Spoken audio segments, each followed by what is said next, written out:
Reka tugushimire kandi tuguhaye ikaze wowe wahisemo gukurikira Igika TV Rwanda. Ni channel yanyu, ni channel y'abanyarwanda. Ni channel rero kugezaho ibintu biba bigiye bitandukanye, amakuru abatandukanye abari kuvugwa hano mu gihugu cy'u Rwanda. By'umwihariko ikindi cy'ikiganiro cyitwa uyu munsi mu mateka. Tuba turi kugaruka ku bintu biba byarabaranze uyu munsi mu mateka. Ni ibintu biba byarabaye ariko bigasiga byanditse amateka, n'abantu baba baritabye Imana, hakaba bari bihangange, haba haravutse abantu batandukanye. Rero nibo bantu tuba turi kugaruka tukunyuriramo tugira ngo tubikwibutse. Iyi yitwa Igika TV Rwanda, njyewe nitwa Omega Boy.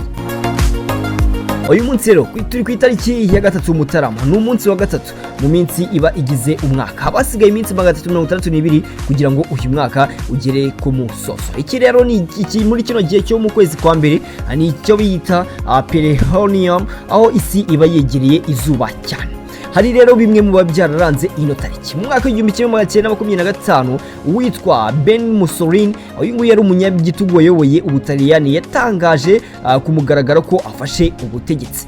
Mu mwaka w'1947 bwa mbere mu mateka Leta Zunze Ubumwe za Amerika, inteko ishinga amategeko yakoze ibiganiro byatutambutse kuri televiziyo mu gihe mu yindi myaka bitari bisanzwe. Mu mwaka w'1956 inkongi y'umuriro yibasiye agasongero ka Tour de Fer, uyu ni umunara wubatse mu Bufaransa mu murwa mukuru w'iki gihugu i Paris.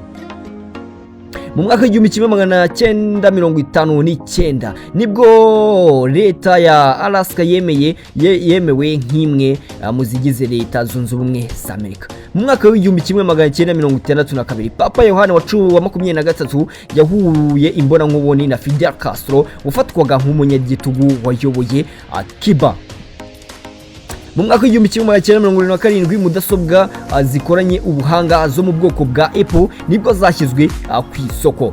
Mu mwaka w'1994 muri Afurika y'Epfo abaturage basaga miliyoni 7 bahoze mu ishyamba rya Apartheid bemerewe ubwenegihugu. Iri shyaka ryaranzwe cyane n'ivanguramoko rikabije. Mu mwaka w'1996 telefone yo mu bwoko bwa Motorola StarTAC yashyizwe ku isoko iragurwa cyane. Iyi ni imwe muri telefone zigendanwa zabayeho mbere y'izindi. Mu mwaka w'1997 Repubulika y'Ubushinwa yatangaje ingingo y'imari ingana na miliyari 27 ndetse na miliyoni 700 z'amadolari y'Amerika yagombaga kuzakoresha mu kurwanya isuri ndetse n'iyangirika ry'ikirere byagaragaraga mu hitwa Yangtze ndetse no muri ndetse no mu kibaya cya Yellow River.